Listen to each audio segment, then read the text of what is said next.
12 వసంతాలు పూర్తయింది. ఆ సందర్భంగా మిమ్మల్ని అందరినీ కలుసుకుందామని ఈ కార్యక్రమం ఏర్పాటు చేయడం జరిగింది.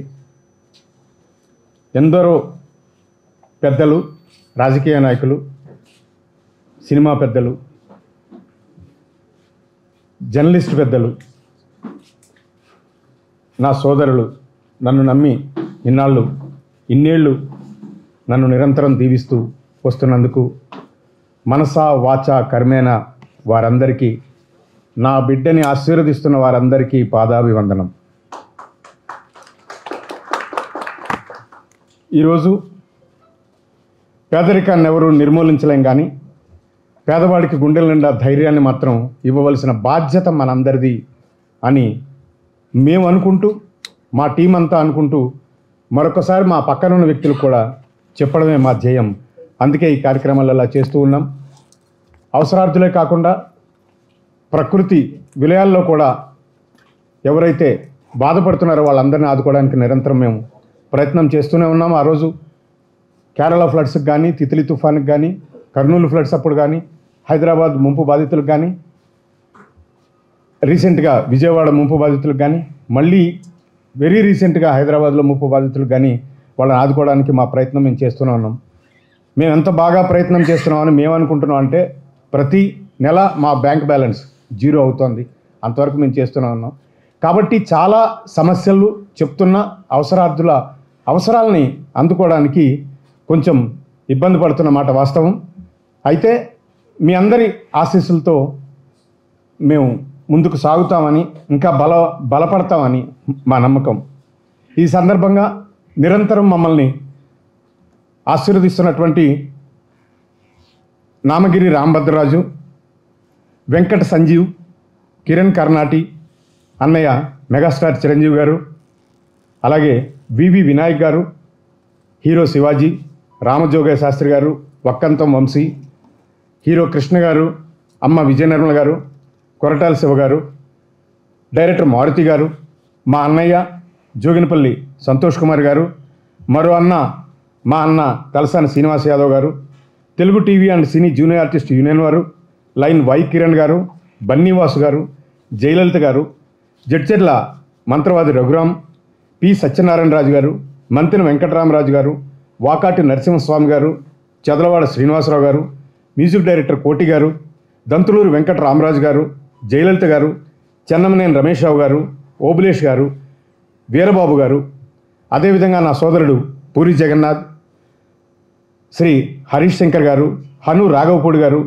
ఫైట్ మాస్టర్స్ రామ్ లక్ష్మణ్ గారు, అనిల్ రావిపూడి గారు, మహానందరెడ్డి గారు, సాయి కొర్రపాటి గారు, రఘుబాబు గారు, చంద్రబోస్ గారు, కొమ్మనాపల్లి గారు, భూమన కరుణాకర్ రెడ్డి గారు, గొట్టుముక్కల పాండురంగారావు గారు, రామాపురం మురళి గారు, పాలుపు సత్యవేణమ్మ, సన గారు, రజనీకాంత్ తడినాడ, రాజేంద్ర శేఖు, ఇలా ఎంతోమంది నిరంతరం నేను అడిగిన వెంటనే నా అవసరార్థుల కోసం నిరంతరం మమ్మల్ని ఆశీర్వదిస్తున్నందుకు వారందరికీ ఈ సభాముఖంగా ఈ 12 వసంతాల పండుగ సందర్భంగా వాళ్ళకి కృతజ్ఞతలు తెలియజేయటం నా ధర్మం.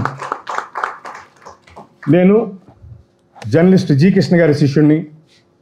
ఆయన దగ్గర ఒక సాటి మనిషిని ఎలా చూడాలి, సాటి మనిషి పట్ల ఎలా స్పందించాలి అని అవగాహన ఆయన గమనించిన తర్వాత వచ్చిందేమో అని నా విశ్వాసం. ఆయన ఎంత గొప్ప మనిషి అంటే ఆయన పేదరికం గురించి చెప్పాలని కాదు, వారి గొప్పతనం గురించి చెప్పాలంటే, వారు అద్దింట్లోనే ఉండి, అద్దింట్లోనే పెరిగి, అద్దింట్లోనే చనిపోయిన ఒక మహానుభావుడు, మహా సాహితీవేత్త, పెద్ద జర్నలిస్ట్. ఆయన చాప్ మీద కూర్చుంటే పొద్దున్నే లేచి చుట్టూరా పేపర్లు ఉండేవానికి, ఆయన గొంతు కూర్చొని అన్నీ చదువుతూ ఉండేవారు. ఆ చుట్టుపక్కలంతా నిలబడి ఉండేవారు. ఆచార్య ఎన్ గోపి గారు, జ్వాలాముఖి గారు, దేవిప్రియ గారు, దాట్ల నారాయణమూర్తిరాజు గారు, కేఎన్వై పతంజలి గారు, ఇలా ఎంతోమంది, ఆయన గద్దరన్న, ఆయన గురించి వెయిట్ చేస్తూ ఉండేవారు. బయట చాలామంది మంత్రులు, ఎమ్మెల్యేలు కూడా ఆయన గురించి వెయిట్ చేస్తూ ఉండేవారు. ఆయన మాత్రం తన ఆ వాలిటీ ఆర్టికల్స్ అన్నీ చూసిన తర్వాత అప్పుడు వాళ్ళతో కలవటం జరిగేది. ఈ కార్యక్రమంలో లచ్చమ్మ ఆయన పిలిచారంటే లోపల నుంచి మా అమ్మ వచ్చేది. ఆ టీ తీసుకుంటే ఆ టీ నేను ఆ గ్లాసులన్నీ వాళ్ళకి ఇవ్వటం. ఆ పక్కనే నాకు సోదరుడు తలుచుకుంటేనే చాలా బాధగా ఉంటుంది, అలిశెట్టి ప్రభాకర్ ఉండేవాడు. మేమిద్దరం ఆ టీ సర్వ్ చేయటం, ఆ టీ గ్లాస్ లోపల పెట్టడం, ఇలా ఇది దినచర్య మాకు. ప్రతిసారి ఆయన అబ్జర్వ్ చేయటం. ఒకసారి ఆవిడ లచ్చమ్మ అనగానే వీళ్ళందరూ వెళ్ళిపోయిన తర్వాత కొంచెం చిరాగ్గా లోపలికి వచ్చి, ఏంటి లచ్చమ్మ, ఏంటి అలా ఉన్నావు? ఏం లేదు, మంత్రులు కూడా వెయిట్ చేస్తున్నారు, ఇంత పెద్ద పెద్ద వాళ్ళు ఉన్నారు, మనకు సొంత కొంప కూడా లేదు, ఎద్దింట్లో ఉన్నాం అనేది చిరాకు పడుతుంది ఆవిడ. పిచ్చిదానా, యాదగిరి మన కోసం నిమ్మోలి అడ్డలో 2 ఇళ్ళు కట్టాడే, నీకొకటి నాకొకటి. 2 ఇళ్ళు ఏంటండి అని, 6-7 అడుగులు పొడుగుంటుంది శ్మశానంలోని అని. అది విన్న తర్వాత చిన్న అప్పుడు అర్థమైనా అవ్వకపోయినా ఆ రాత్రికి నాకు నిద్ర పట్ల. శ్మశానం ఉందంటాడు ఏంటి ఇంత పెద్ద మనిషి ఉండి, అంటే ఎంత సంపాదించినా మన జీవితం ఇదే అని అలాంటి పెద్ద మనుషుల పెద్ద మనసుల మాటలు విన్న తర్వాత అంతే కదా జీవితం, దీని గురించే కదా మనం సార్థకత చేసుకోవడానికి ఉండాలి అని స్టార్ట్ చేసిందే ఈ మనం సైతంలో ప్రాజెక్టులో నిరంతరం నేను అవసరార్థుల్ని ఆదుకోవడానికి నేను ప్రయత్నిస్తున్నప్పటికీ సపర్య వీ కేర్ ఫర్ అన్కేర్డ్ అని ఒక ఆశ్రమం పెట్టాలని నా కోరిక, నా కళ. దానికి పెద్దలు జోగినపల్లి సంతోష్ గారు నాకు సహాయం చేస్తానని ఆయన మాటిచ్చున్నారు. అయినా జరుగుతుందని నా నమ్మకం ఉంది. అలాగే ప్రస్తుత తెలంగాణ రాష్ట్ర ముఖ్యమంత్రి వర్యులు రేవంత్ రెడ్డి గారు కూడా నాకు సహాయం చేస్తారని నేను ఆశతో ఉన్నాను.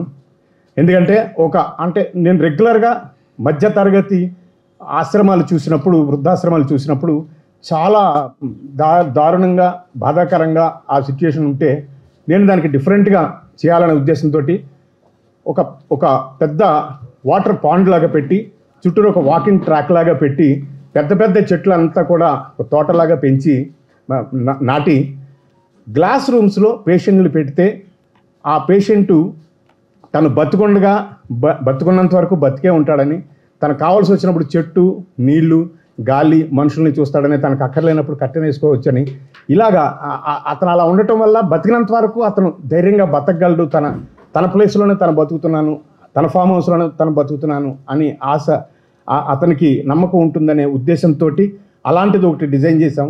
దాని మీద చాలా కష్టపడి పెద్దలందరినీ చేస్తూ ఉన్నాం. మీ అందరి ఆశీస్సులు కూడా దానికి కావాలని కోరుకుంటున్నాను.